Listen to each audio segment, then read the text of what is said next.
Hello दोस्तों। दोस्तों, इससे पहले मैंने आपकी फर्स्ट यूनिट कंप्लीट करवा दी है पेपर फर्स्ट की, बीएड सेकेंड ईयर की जो भी एग्ज़ाम होने वाले हैं। तो मैंने आपको 6 चैप्टर तक के जितने भी हमारे गलत क्वेश्चन इजी नोट्स में दिए थे, तो मैंने उनको सही करके आपके कन्फ्यूज़न को दूर कर दिया है। दोस्तों, आज मैं आपके लिए लेकर आया हूँ इससे अगली यूनिट। जी हाँ दोस्तों, यूनिट नंबर सेकंड, जिसमें 7 से लेकर 11 तक चैप्टर हैं, लगभग 5 चैप्टर। तो दोस्तों, हम इन 5 चैप्टर में देखेंगे कि इनमें कितने क्वेश्चन हमारे गलत हैं। तो दोस्तों, मैं आपको पहले ही बता देता हूँ, इसमें बहुत से क्वेश्चन गलत हैं। तो दोस्तों, आज का हमारा जो पहला चैप्टर है वो है भारतीय शिक्षा आयोग, हंटर आयोग, सन 1882। दोस्तों, पहले हम जान लेते हैं कि आखिर में हंटर आयोग है क्या। शिक्षा व्यवस्था की जांच के लिए 3 जनवरी सन 1882 में विलियम हंटर की अध्यक्षता में एक आयोग की नियुक्ति की गई। तत्कालीन वायसराय लॉर्ड रिपन ने विलियम हंटर की नियुक्ति की। इस आयोग को भारतीय शिक्षा आयोग या हंटर कमीशन कहते हैं। इस आयोग में 22 सदस्य थे, परंतु उसमें केवल 7 भारतीय सदस्य थे।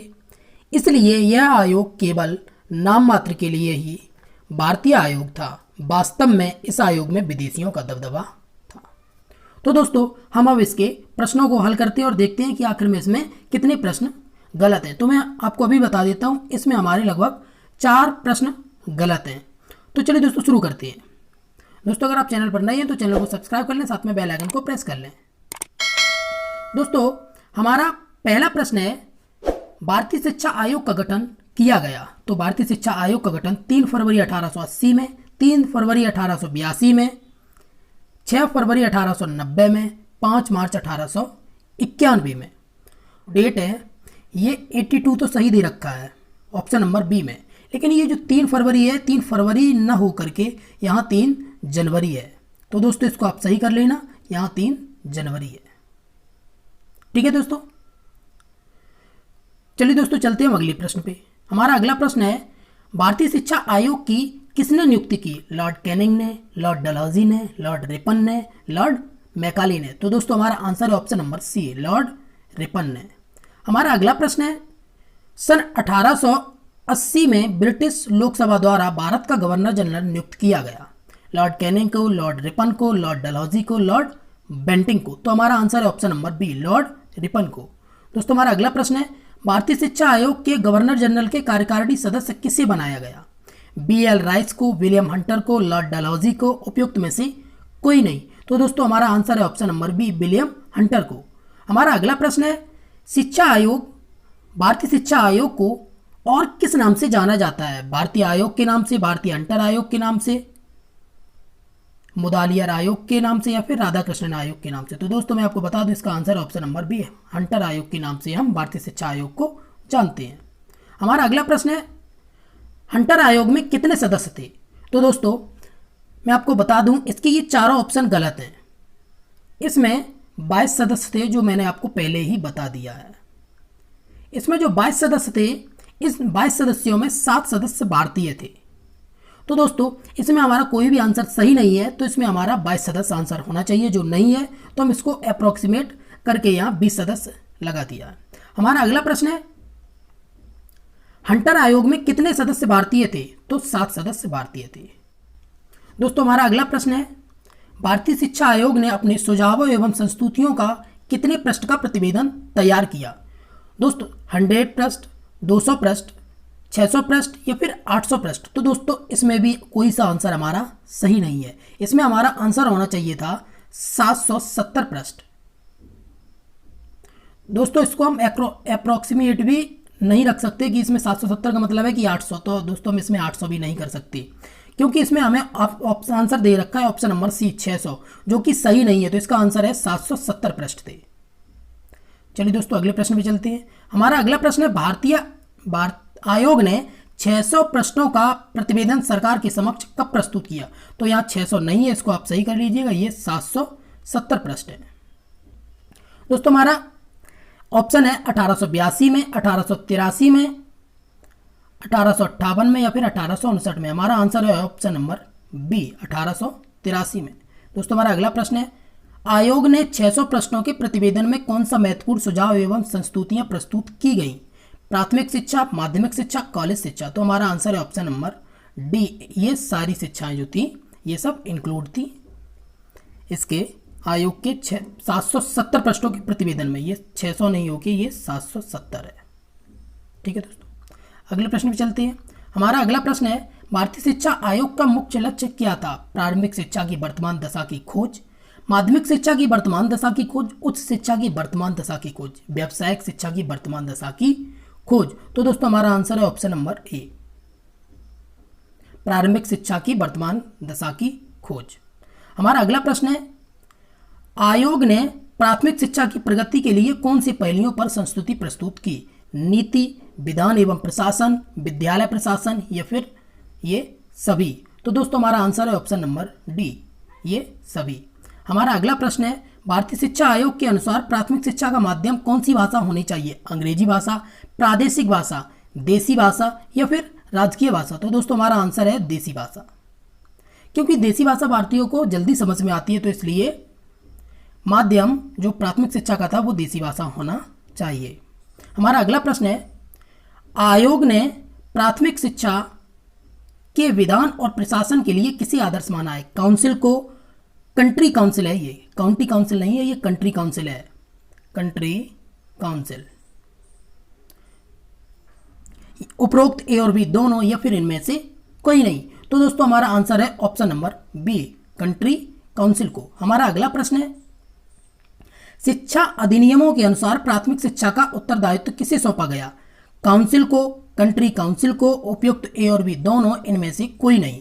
तो शिक्षा अधिनियमों के अनुसार प्राथमिक शिक्षा का जो उत्तरदायित्व था वो हमें काउंट्री काउंसिल को ही सौंपा गया। आंसर है हमारा ऑप्शन नंबर बी।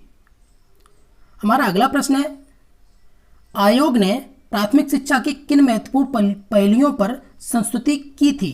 विधान एवं प्रशासन, वित्त, देसी विद्यालय, उपयुक्त सभी। तो दोस्तों हमारा आंसर है ऑप्शन नंबर डी। अगला प्रश्न है हमारा, भारतीय शिक्षा आयोग में प्रारंभिक शिक्षा के कौन कौन से कार्य होंगे? अपनी आय व्यय का वार्षिक विवरण तैयार करना, स्कूलों का समुचित अभिलेख करना, स्कूल के भवन बनवाना, उपयुक्त सभी। तो दोस्तों हमारा आंसर है ऑप्शन नंबर डी, ये सारे। अगला प्रश्न है हमारा, प्राथमिक स्कूलों को आर्थिक सहायता देने के लिए कौन नियम बनाएगा? शिक्षा विभाग, स्वायत्त शासी संस्थाएं, स्कूल परिषद, उपयुक्त में से कोई नहीं। तो आर्थिक सहायता देने के लिए प्राथमिक स्कूलों को वो ट्रस्ट देंगे, तो इसमें था स्वायत्त शासी संस्थाएं।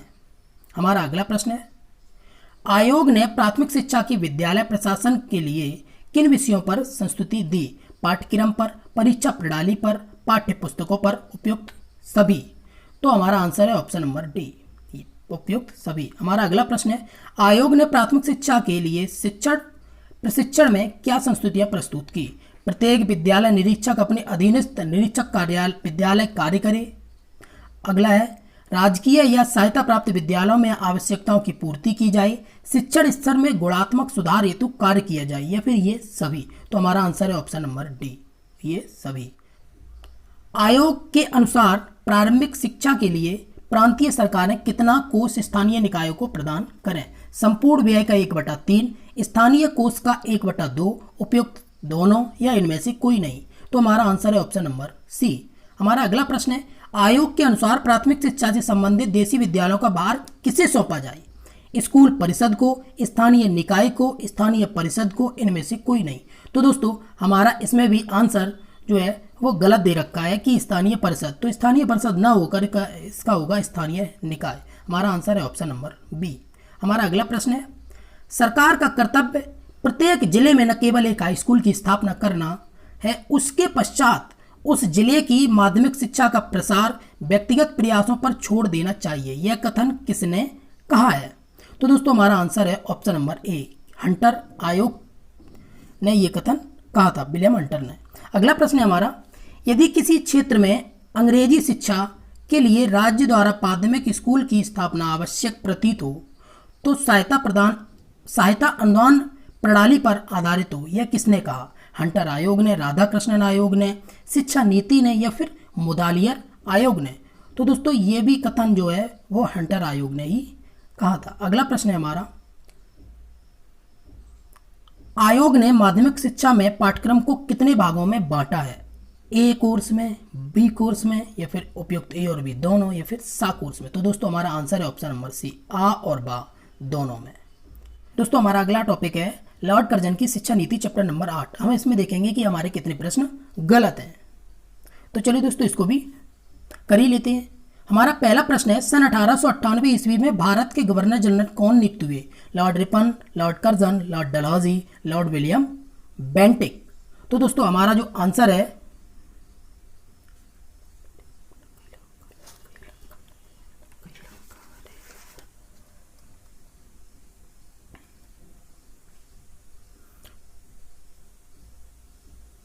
दोस्तों हमारा अगला प्रश्न है, सन 1898 ईस्वी में भारत के गवर्नर जनरल कौन नियुक्त हुए? Lord Ripon, Lord Curzon, Lord Dalhousie, Lord William Bentinck. तो दोस्तों हमारा answer option number B, Lord Curzon.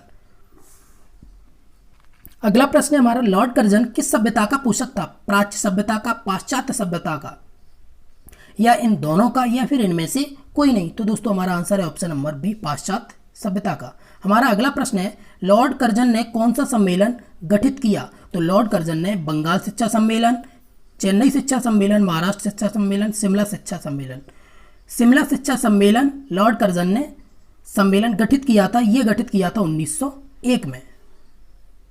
तो दोस्तों हमारा अगला प्रश्न है, शिमला शिक्षा सम्मेलन कब प्रारंभ हुआ? तो आंसर है हमारा ऑप्शन नंबर सी, 1901 में। अगला प्रश्न है हमारा, दोस्तों हमारा अगला प्रश्न है, विश्वविद्यालय अधिनियम कब पारित किया गया? 1900 में, 1902 में, 1903 में, या फिर 1904 में? तो दोस्तों हमारा आंसर है ऑप्शन नंबर डी, 1904 में। हमारा अगला प्रश्न है, लॉर्ड कर्जन ने शिमला में भारत की उच्च शिक्षा और विश्वविद्यालय अधिकारियों का एक गुप्त शिक्षा सम्मेलन आयोजन किया, जिसे कहा जाता है सम्मेलन, शिमला समझौता, शिमला अकॉर्ड, इनमें से कोई नहीं? तो दोस्तों इसका आंसर है option number C, Shimla accord कहा जाता है इसको। अगला प्रश्न है हमारा, शिमला शिक्षा सम्मेलन कितने दिनों तक चला? 5 दिन, 10 दिन, 15 दिन, या फिर 20 दिन? तो दोस्तों हमारा आंसर है ऑप्शन नंबर सी, 15 दिन। अगला प्रश्न है हमारा, शिमला शिक्षा सम्मेलन में कितने प्रस्ताव पारित हुए? 50 प्रस्ताव, 100 प्रस्ताव, 105 प्रस्ताव, या फिर 150 प्रस्ताव? तो हमारा आंसर है ऑप्शन नंबर डी, 150 प्रस्ताव। अगला प्रश्न है, शिमला शिक्षा सम्मेलन में किसे नहीं बुलाया गया? प्रांत के शिक्षा संचालकों को, भारतीयों को, मिशनरियों को, इनमें से कोई नहीं? तो इनमें नहीं बुलाया गया था भारतीयों को। आंसर है हमारा ऑप्शन नंबर बी। हमारा अगला प्रश्न है, शिक्षा नीति के अंतर्गत शिक्षा के समस्त क्षेत्रों पर किसका नियंत्रण होगा? मिशनरियों का, सरकार का, आयोग का, उपयुक्त में से कोई नहीं? तो हमारा आंसर है ऑप्शन नंबर बी, सरकार का। अगला प्रश्न है हमारा, शिक्षा नीति का निर्धारण किसके द्वारा किया जाएगा? राज्य सरकार द्वारा, केंद्र सरकार द्वारा, उपयुक्त ए और बी दोनों, उपयुक्त में से कोई नहीं? तो हमारा आंसर है ऑप्शन नंबर बी, केंद्र सरकार द्वारा। हमारा अगला प्रश्न है, लंदन विश्वविद्यालय का नवीनीकरण किस सन में हुआ? 1898 में, 1901 में, 1902 में, या फिर 1904 में? तो दोस्तों हमारा आंसर है 1898 में, ऑप्शन नंबर ए। हमारा अगला प्रश्न है, लॉर्ड कर्जन ने विश्वविद्यालय की स्थापना का आधार किस विश्वविद्यालय को माना? कैम्ब्रिज विश्वविद्यालय को, लंदन विश्वविद्यालय को, दिल्ली विश्वविद्यालय को, इनमें से कोई नहीं? तो दोस्तों जो हमारा आंसर है वो है ऑप्शन नंबर बी, लंदन विश्वविद्यालय को। और लंदन विश्वविद्यालय का नवीनीकरण कब हुआ? 1898 को। तो दोस्तों हमारा अगला प्रश्न है, सन 1902 में आयोग का अध्यक्ष कौन बनाया गया? सर थॉमस रेले को, सर विलियम बेंटिक को, लॉर्ड कर्जन को, इनमें से कोई नहीं? तो दोस्तों हमारा जो आंसर है वो है option number A, sir Thomas Raleigh को। हमारा अगला प्रश्न है, 1902 में आयोग की नियुक्ति के पश्चात किसे प्रतिनिधि नियुक्त किया गया? डॉक्टर गुरदास बनर्जी को, सैयद हसन बेलग्रामी को, उपयुक्त दोनों, या इनमें से कोई नहीं? तो दोस्तों हमारा आंसर है ऑप्शन नंबर सी, ये दोनों लोगों को प्रतिनिधि नियुक्त किया गया था। हमारा अगला प्रश्न है, लॉर्ड कर्जन ने जांच के विषय से संबंधित अपना प्रतिवेदन कब प्रस्तुत किया? तो दोस्तों हमारा आंसर है ऑप्शन है हमारे 1902, 1903, 1904, या फिर 1906। तो दोस्तों हमारा आंसर है 1902। अगला प्रश्न है हमारा, आयोग ने विश्वविद्यालय के प्रशासन से संबंधित क्या सुझाव दिए? सीनेट एवं सिंडिकेट का पुनर्गठन आवश्यक है, सदस्यों की अवधि 5 वर्ष, सुयोग्य विद्वानों का उचित प्रतिनिधि या उपयुक्त में से सभी। तो दोस्तों हमारा आंसर है ऑप्शन नंबर डी, सभी। अगला प्रश्न है हमारा, आयोग ने शिक्षण व्यवस्था के संबंध में क्या सुझाव दिए? उच्च योग्यता द्वारा प्राप्त प्राध्यापकों की नियुक्ति, शोध कार्य की व्यवस्था, पाठ्यक्रम, परीक्षा प्रणाली एवं मूल्यांकन कार्य में सुधार, उपयुक्त सभी। तो दोस्तों हमारा आंसर है ऑप्शन नंबर डी, उपयुक्त सभी। अगला प्रश्न है हमारा, आयोग ने संबद्ध महाविद्यालय प्रबंध व प्रशासन के लिए क्या सुझाव दिए? मान्यता प्राप्त महाविद्यालयों का निरीक्षण, महाविद्यालयों का प्रबंध एवं संगठन समिति द्वारा, छात्रों से लिए जाने वाले शिक्षण शुल्क का निर्धारण सिंडिकेट द्वारा। तो दोस्तों हमारा आंसर है ऑप्शन नंबर डी, उपयुक्त सभी। अगला है हमारा, आयोग ने अध्यापकों की नियुक्ति का कार्य किसे सौंपा? महाविद्यालयों को, विश्वविद्यालयों को, विश्वविद्यालय आयोग को या फिर प्रशासन को? तो दोस्तों हमारा जो आंसर है वो है ऑप्शन नंबर बी, आयोग ने विश्वविद्यालयों को कार्य सौंपा ताकि आप अध्यापकों की नियुक्ति करें। अगला प्रश्न हमारा, हंटर आयोग में कौन से भारतीय सदस्य थे? आनंद मोहन बोस, भूदेव मुखर्जी, केटी तेलंग, उपयुक्त सभी। तो हंटर आयोग में ये तीनों सदस्य थे। आंसर है हमारा ऑप्शन नंबर डी। अगला प्रश्न है हमारा, सन 1882 ईस्वी से चली आई तटस्थता की नीति का किसने त्याग किया? लॉर्ड रिपन ने, हंटर ने, लॉर्ड कर्जन ने, लॉर्ड डलहौजी ने। तो दोस्तों हमारा आंसर है option number C, Lord Curzon ने। अगला प्रश्न है हमारा, इंग्लैंड में 1902 में गैर सरकारी विद्यालयों द्वारा किसके द्वारा नियंत्रण स्थापित किया गया? शिक्षा अधिनियम के द्वारा, वेलफेयर अधिनियम के द्वारा, विश्वविद्यालय अधिनियम के द्वारा या फिर इनमें से कोई नहीं। तो दोस्तों हमारा आंसर है ऑप्शन नंबर बी, वेलफेयर अधिनियम के द्वारा। अगला प्रश्न है हमारा, लॉर्ड कर्जन ने उच्च शिक्षा के संबंध में संख्यात्मक वृद्धि के स्थान पर किस पर बल दिया? भौतिक उन्नति पर, मात्रात्मक उन्नति पर, गुणात्मक उन्नति पर, इनमें से कोई नहीं। तो दोस्तों हमारा आंसर है ऑप्शन नंबर सी, गुणात्मक उन्नति पर जोर दिया। अगला प्रश्न है हमारा, 1882 ईस्वी से प्राथमिक शिक्षा की धीमी गति का क्या कारण था? निरक्षरता, आर्थिक सहायता की प्राप्ति न होना, उपरोक्त दोनों या फिर इनमें से कोई नहीं। तो दोस्तों मैं आपको बता दूं कि 1882 में प्राथमिक शिक्षा की धीमी गति क्या थी कि हमें कहीं से फंड नहीं मिलता था, तो आर्थिक सहायता की प्राप्ति न होना। आंसर है हमारा ऑप्शन नंबर वी। अगला प्रश्न है हमारा, कर्जन ने प्राथमिक शिक्षा के विकास के लिए कौन से कार्य किए? योग्य शिक्षकों की नियुक्ति, प्राथमिक विद्यालयों की स्थापना या फिर धनराशि को बढ़ाना। तो दोस्तों हमारा आंसर है ऑप्शन नंबर डी, ये सारे कार्य किए। चैप्टर नंबर 9, सैडलर आयोग 1917। तो दोस्तों हम इसमें भी देखेंगे कि हमारे कितने प्रश्न और कौन से प्रश्न हमारे गलत हैं। तो चलिए दोस्तों इसको हम शुरू करते हैं। दोस्तों इसमें भी हमारे 2-3 क्वेश्चन गलत हैं, तो उन्हें हम सही करते हैं। दोस्तों हमारा पहला प्रश्न है, द्वितीय विश्व युद्ध कब समाप्त हुआ था? दोस्तों इसमें पूछा गया है कि द्वितीय विश्व युद्ध कब समाप्त हुआ था। तो मैं आपको बता दूं कि जो द्वितीय विश्व युद्ध था ये हमारा 1939 में शुरू होता है। 1939 में शुरू होता है और 1945 में ये समाप्त होता है। जब 1939 में शुरू होता है और 1945 में समाप्त होता है तो इस प्रश्न में हमें ऐसा कोई ऑप्शन नहीं दे रखा है। इसमें हमारे जो ऑप्शन दे रखे हैं वो दे रखे हैं 1914, 1915, 1916 और 1917। तो दोस्तों इसका जो आंसर होगा वो होगा 1945, जो कि इसमें ऑप्शन हमें नहीं दे रखा है। तो दोस्तों आप इसको देख लेना। और जो मेरा प्रथम विश्व युद्ध हुआ था वो मेरा 1914 से लेकर 1918 के बीच में हुआ था। ठीक है दोस्तों, अब आप इसको देख लेना कि आपको इसको द्वितीय विश्व युद्ध कब समाप्त हुआ? 1945 को। दोस्तों हमारा अगला प्रश्न है, कलकत्ता विश्वविद्यालय के उपकुलपति कौन थे? Michael Sadler, Ashutosh Mukherjee, Ramsay more या फिर सर फिलिप हर्टॉग। तो दोस्तों हमारा इसमें आंसर जो है वो है answer number B, Ashutosh Mukherjee. हमारा अगला प्रश्न है, कलकत्ता विश्वविद्यालय की स्थापना कब हुई? तो दोस्तों मैं आपको बता दूं कि कलकत्ता विश्वविद्यालय की स्थापना जो हुई थी वो हुई थी 1857 में। ठीक है दोस्तों, लेकिन हमारा इसी में पूछा गया है कि कलकत्ता विश्वविद्यालय, तो इसमें विश्वविद्यालय न होकर कलकत्ता विश्वविद्यालय आयोग होगा। तो जो आयोग था उसकी जो स्थापना है वो हमारी 1917 में हुई थी। हमारा आंसर है ऑप्शन नंबर बी। यहाँ पे बस विश्वविद्यालय आयोग आप देख लेना इसको सही से।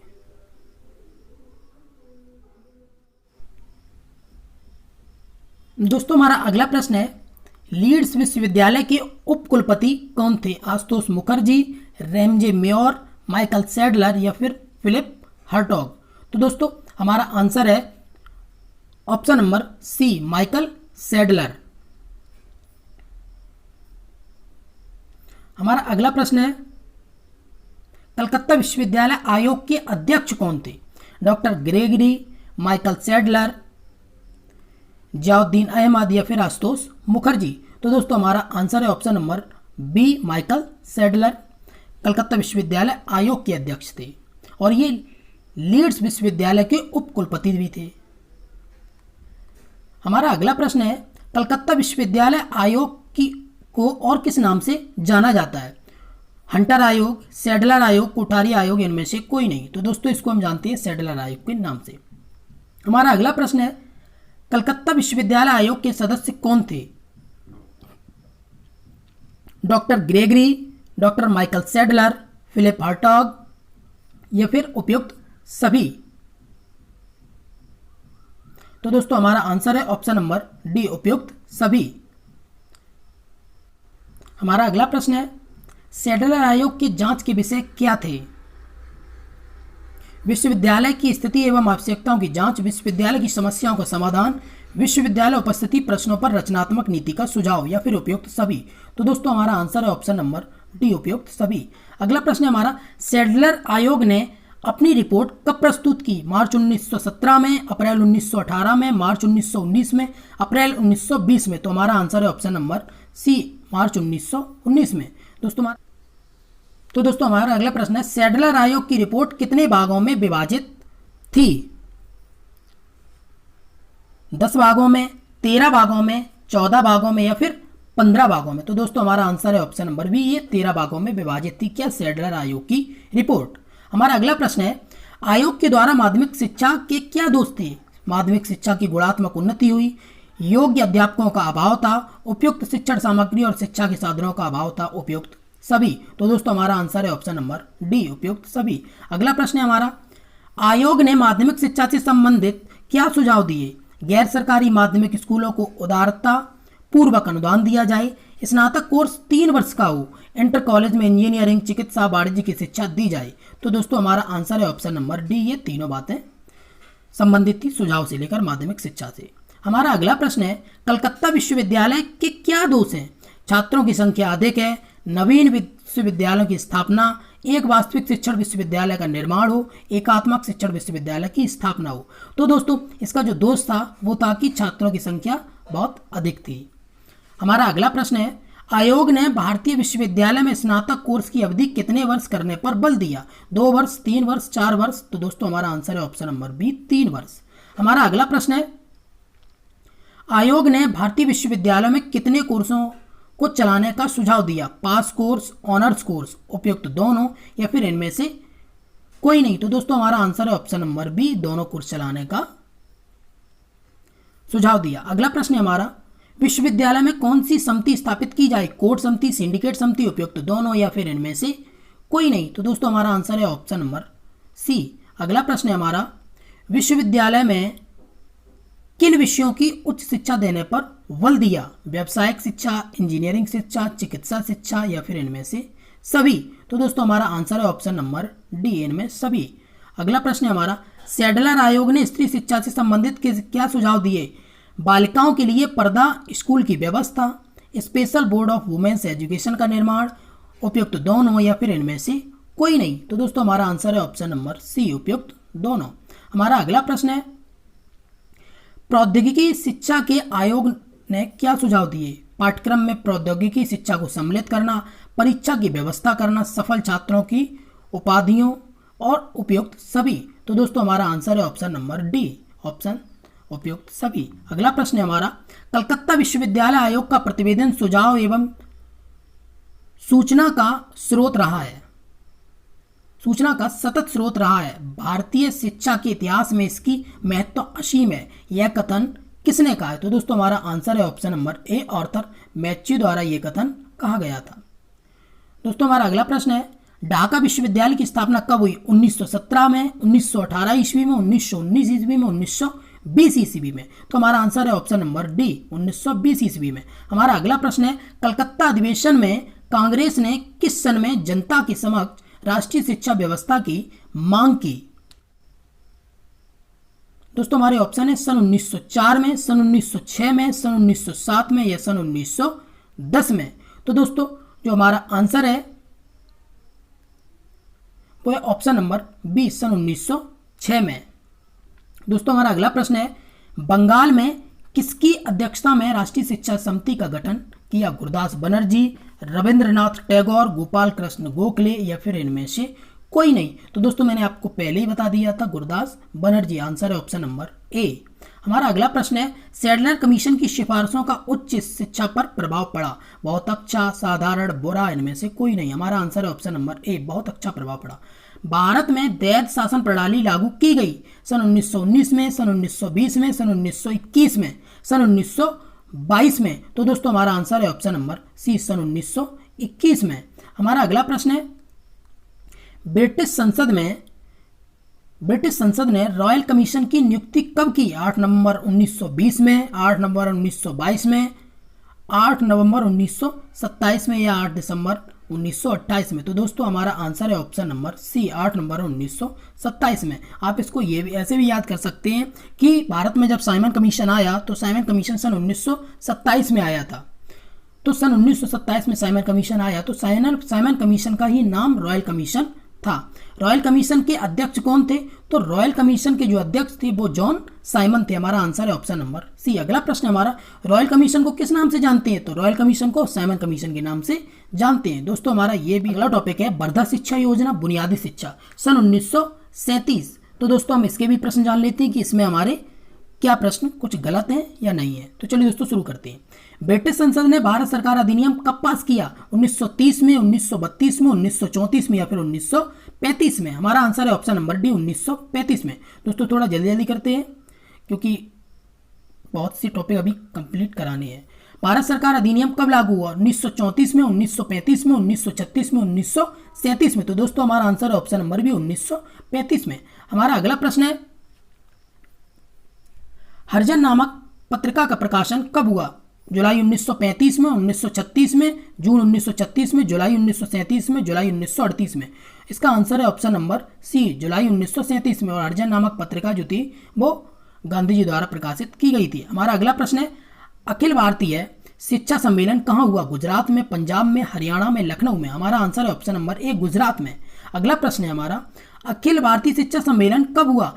22-23 अक्टूबर 1937 में, 22-23 अक्टूबर 1935 में, 15 जुलाई 1935 में, 15 अगस्त 1937 में। दोस्तों हमारा आंसर है ऑप्शन नंबर ए, 22-23 अक्टूबर 1937 में। दोस्तों हमारा अगला प्रश्न है, अखिल भारतीय शिक्षा सम्मेलन कहाँ आयोजित किया गया? पंजाब के मारवाड़ी स्कूल में, लखनऊ के हिंदू स्कूल ने, वर्धा के मारवाड़ी स्कूल ने, हरियाणा के मारवाड़ी स्कूल ने। तो दोस्तों हमारा आंसर है ऑप्शन नंबर सी, वर्धा के मारवाड़ी स्कूल ने। हमारा अगला प्रश्न है, भारतीय शिक्षा सम्मेलन को किस नाम से जाना जाता है? पंजाब शिक्षा सम्मेलन, वर्धा शिक्षा सम्मेलन, राजस्थान शिक्षा सम्मेलन या फिर हरियाणा शिक्षा सम्मेलन। तो दोस्तों हमारा आंसर है ऑप्शन नंबर बी, वर्धा शिक्षा सम्मेलन।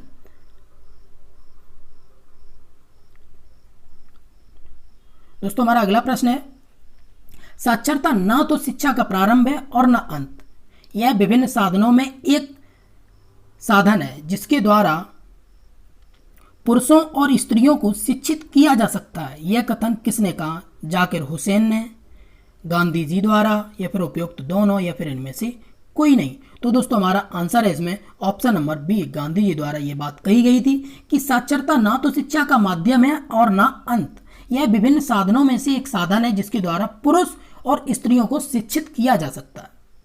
हमारा अगला प्रश्न है, अखिल भारतीय सम्मेलन में गांधी जी ने कौन सी शिक्षा योजना प्रस्तुत की? भारतीय शिक्षा योजना, भारतीय योजना, राष्ट्रीय योजना, बेसिक शिक्षा या फिर दांडी योजना। तो दोस्तों हमारा आंसर है ऑप्शन नंबर सी, बेसिक शिक्षा।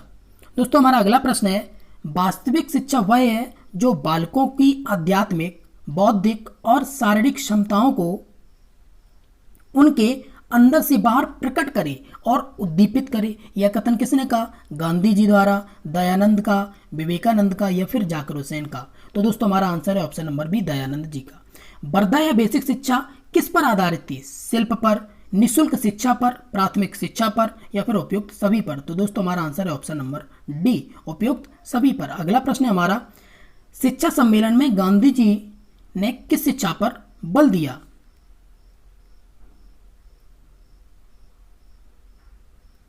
दोस्तों हमारी ऑप्शन है निःशुल्क शिक्षा पर, अनिवार्य शिक्षा पर, प्राथमिक शिक्षा पर, उपयुक्त सभी। तो दोस्तों हमारा आंसर है ऑप्शन नंबर डी, उपयुक्त सभी। हमारा अगला प्रश्न है, गांधी जी के अनुसार निःशुल्क व अनिवार्य शिक्षा कितने वर्ष होनी चाहिए? तो 7 वर्ष। आंसर है हमारा ऑप्शन नंबर डी। अगला प्रश्न है हमारा, गांधी जी ने शिक्षा का माध्यम किस भाषा को बताया? मातृभाषा को, हिंदी भाषा को, प्रादेशिक भाषा को या फिर राजकीय भाषा को? तो दोस्तों हमारा आंसर है ऑप्शन नंबर ए, मातृभाषा को। हमारा अगला प्रश्न है, शिक्षा का केंद्र बिंदु किसे कहा गया? प्राथमिक शिक्षा को, हस्तशिल्प को, निःशुल्क शिक्षा को, अनिवार्य शिक्षा को? तो दोस्तों शिक्षा का जो केंद्र बिंदु है वो कहा गया हस्तशिल्प को। आंसर है हमारा ऑप्शन नंबर बी। हमारा अगला प्रश्न है, नई तालीम की योजना तैयार करने के लिए कौन सी समिति गठित की गई? भारतीय समिति, डॉक्टर जाकिर हुसैन समिति, शिक्षा समिति या फिर इनमें से कोई नहीं? तो दोस्तों हमारा आंसर है option number B, doctor Zakir Hussain समिति। हमारा अगला प्रश्न है, डॉक्टर जाकिर हुसैन समिति किसकी अध्यक्षता में तैयार की गई? डॉक्टर जाकिर हुसैन की, श्री वीजी खैर की, गांधी जी की या फिर इनमें से कोई नहीं? तो दोस्तों हमारा आंसर है ऑप्शन नंबर ए, डॉक्टर जाकिर हुसैन की, क्योंकि जाकिर हुसैन की समिति में जाकिर हुसैन समिति है। अगला प्रश्न है हमारा, डॉक्टर जाकिर हुसैन समिति का गठन कब हुआ? 1935 में, 1936 में, 1937 में या फिर 1938 में? तो दोस्तों हमारा आंसर है ऑप्शन नंबर सी, 1937 में। हमारा अगला प्रश्न है, जाकिर हुसैन समिति ने अपनी दूसरी रिपोर्ट कब प्रस्तुत की? 1935 में, 1936 में, 1937 में या फिर 1938 में? तो दोस्तों हमारा आंसर है ऑप्शन नंबर डी, 1938 में डॉक्टर जाकिर हुसैन समिति ने अपनी दूसरी रिपोर्ट प्रस्तुत की। हमारा अगला प्रश्न है, 1939 में स्थापित अखिल भारतीय राष्ट्रीय शिक्षा परिषद को कहा जाता है? तालीम, हिंदुस्तान तालीम संघ, बुनियादी या फिर वर्धा योजना? तो दोस्तों हमारा आंसर है हिंदुस्तान तालीम संघ, ऑप्शन नंबर बी। अगला प्रश्न है हमारा, गांधी जी की शिक्षा योजना को कहा जाता है?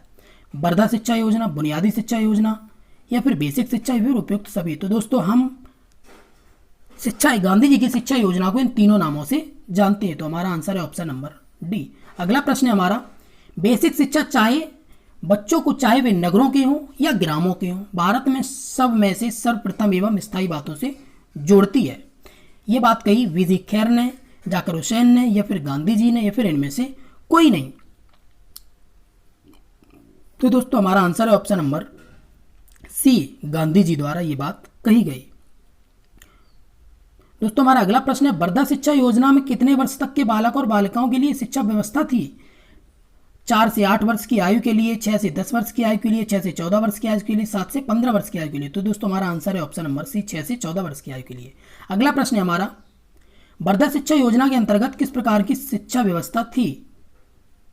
निःशुल्क शिक्षा, अनिवार्य शिक्षा, प्राथमिक शिक्षा, उपयुक्त दोनों? तो दोस्तों हमारा आंसर है ऑप्शन नंबर सी, उपयुक्त दोनों। हमारा अगला प्रश्न है, बुनियादी शिक्षा योजना को कब लागू किया गया? 1935 को, 1986 को, 1937 को या फिर 1938 को? तो दोस्तों हमारा आंसर है ऑप्शन नंबर डी, 1938 को। दोस्तों हमारा अगला प्रश्न है, केंद्रीय शिक्षा सलाहकार समिति ने शिक्षा योजना पर विचार करने के लिए किस समिति की स्थापना की? जाकिर हुसैन समिति, शिक्षा समिति, खैर समिति या फिर भारतीय समिति की? तो दोस्तों हमारा आंसर है ऑप्शन नंबर सी, खैर समिति की। दोस्तों हमारा अगला टॉपिक है सार्जेंट रिपोर्ट। इसको भी हम कर लेते हैं और इसमें कुछ क्वेश्चन हमारे गलत हैं, लगभग 3 से 4 प्रश्न हमारे गलत हैं, तो हम उनको भी सही करेंगे। तो चलिए दोस्तों हम शुरू करते हैं। सर जॉन सार्जेंट ने अपनी रिपोर्ट परिषद के समक्ष कब प्रस्तुत की? सन 1929 को, 1935 को, 1944 को या फिर 1948 को? तो दोस्तों हमारा आंसर है 1944 को। हमारा अगला प्रश्न है, शिक्षा की सार्जेंट योजना किससे संबंधित है? 1953 से, 1944 से, 1952 से या फिर 1964 से? तो हमारा आंसर है ऑप्शन नंबर बी, 1964 से। हमारा अगला प्रश्न है, सार्जेंट प्लान के किस आयु वर्ग के बच्चों को निःशुल्क शिक्षा का सुझाव दिया गया? 3 से 6 वर्ष के बालकों के लिए, 6 से 11 वर्ष के बालकों के लिए, 11 से 14 वर्ष या फिर 6 से 14 वर्ष के बालकों के लिए। तो दोस्तों हमारा आंसर है ऑप्शन नंबर बी। हमारा आंसर है ऑप्शन नंबर डी, 6 से 14 वर्ष के बालकों के लिए। हमारा अगला प्रश्न है, योजना का उद्देश्य इंग्लैंड की भांति कितने वर्षों में शीर्ष पर भारत को पहुंचाना है? 40 वर्ष में, 20 वर्ष में, 10 वर्ष में, 50 वर्ष में? तो दोस्तों हमारा आंसर है 40 वर्ष में, ऑप्शन नंबर ए। अगला प्रश्न है हमारा, सार्जेंट रिपोर्ट में सिफारिश की गई थी शिक्षा के प्रकार, शिक्षा के सभी अंगों पर, राजनीति के लिए या फिर उपयुक्त में से कोई नहीं? तो दोस्तों हमारा आंसर है ऑप्शन नंबर बी, शिक्षा के सभी अंगों पर। हमारा अगला प्रश्न है, सार्जेंट ने कितने वर्षों में शिक्षा के पुनरुद्धार की योजना बनाई थी? 15 वर्ष में, 20 वर्ष में, 40 वर्ष में या फिर 60 वर्ष में? तो दोस्तों हमारा आंसर है ऑप्शन नंबर सी, 40 वर्ष में। हमारा अगला प्रश्न है, केंद्रीय शिक्षा सलाहकार बोर्ड की रिपोर्ट को किस नाम से जानते हैं? सार्जेंट योजना, सैडलर आयोग, हर्टॉग योग समिति या फिर वुड डिस्पैच? तो हम केंद्रीय शिक्षा सलाहकार बोर्ड को सार्जेंट योजना के नाम से भी जानते हैं। तो हमारा आंसर है ऑप्शन नंबर ए। हमारा अगला प्रश्न है, सार्जेंट योजना, हमारा अगला प्रश्न है, योजना का उद्देश्य कम से कम 40 वर्ष की अवधि में भारत के शैक्षिक योग्यताओं के उसी स्तर का निर्माण करना है जिस पर इंग्लैंड पहुंच चुका था। किसका कथन है? केंद्रीय शिक्षा सलाहकार बोर्ड का, सार्जेंट का, भगवान दयाल का या फिर नूरुल्लाह नायक का? तो दोस्तों हमारा आंसर है ऑप्शन नंबर डी, ये बात नूरुल्लाह एवं नायक ने कही थी। हमारा अगला प्रश्न है, सार्जेंट रिपोर्ट के अनुसार राष्ट्रीय शिक्षा किस स्तर की शिक्षा पर निर्भर है? पूर्व प्राथमिक, प्राथमिक, माध्यमिक स्तर या फिर उच्च स्तर? तो जो सार्जेंट रिपोर्ट थी हमारी, वो हमारी पूर्व प्राथमिक स्तर पर आधारित थी। तो हमारा आंसर है ऑप्शन नंबर ए। सार्जेंट रिपोर्ट के अनुसार राष्ट्रीय शिक्षा किस स्तर की शिक्षा पर निर्भर है? पूर्व प्राथमिक शिक्षा पर। हमारा अगला प्रश्न है दोस्तों, सार्जेंट योजना के अनुसार पूर्व प्राथमिक शिक्षा की आयु वर्ग के बालक बालिकाओं के लिए होनी चाहिए 2 से 5 वर्ष, 3 से 6 वर्ष, 6 से 14 वर्ष, 11 से 17 वर्ष? तो दोस्तों हमारा आंसर है ऑप्शन नंबर बी, 3 से 6 वर्ष। ये पूर्व प्राथमिक की बात की गई है, आप इसको देख लेना। हमारा अगला प्रश्न है,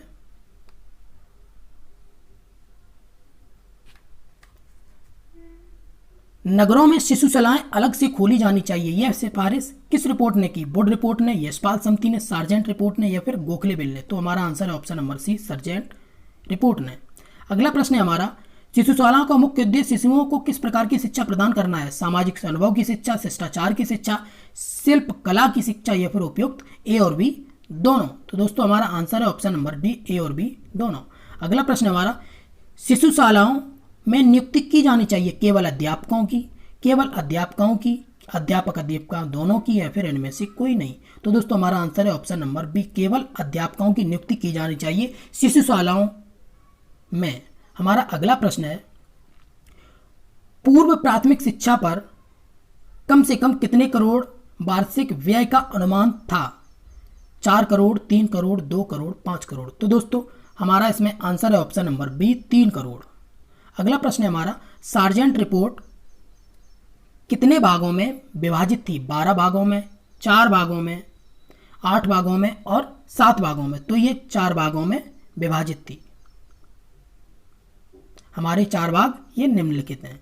हमारा अगला प्रश्न है, सार्जेंट के स्मृति पत्र में कितने विभिन्न नामों से पुकारा जाता है? सार्जेंट रिपोर्ट, सार्जेंट योजना, भारत में युद्धोत्तर विकास की योजना, केंद्रीय शिक्षा सलाहकार बोर्ड की रिपोर्ट? तो दोस्तों इन सभी, हमारा आंसर है ऑप्शन नंबर ई, ये सभी। अगला प्रश्न है हमारा प्रश्न नंबर 18, इस रिपोर्ट में किस स्तर की शिक्षा तक विचार किया गया? प्राथमिक, पूर्व प्राथमिक स्तर, इंटरमीडिएट स्तर, उच्च स्तर या फिर सभी स्तरों का? तो दोस्तों इस रिपोर्ट में उच्च स्तर की बात की गई। हमारा आंसर है ऑप्शन नंबर डी। हमारा अगला प्रश्न है, बेसिक शिक्षा किस माध्यम से दी जानी चाहिए? मातृभाषा माध्यम से, अंग्रेजी माध्यम से, आधारभूत शिल्प के माध्यम से? ए और सी दोनों के? तो दोस्तों हमारा आंसर है ऑप्शन नंबर डी, ए और सी, मातृभाषा माध्यम और आधारभूत शिल्प के माध्यम से हमें बेसिक शिक्षा दी जानी चाहिए। अगला प्रश्न है हमारा, पूर्व प्राथमिक हाई स्कूल स्तर की शिक्षा में भाषा का माध्यम कैसा होना चाहिए?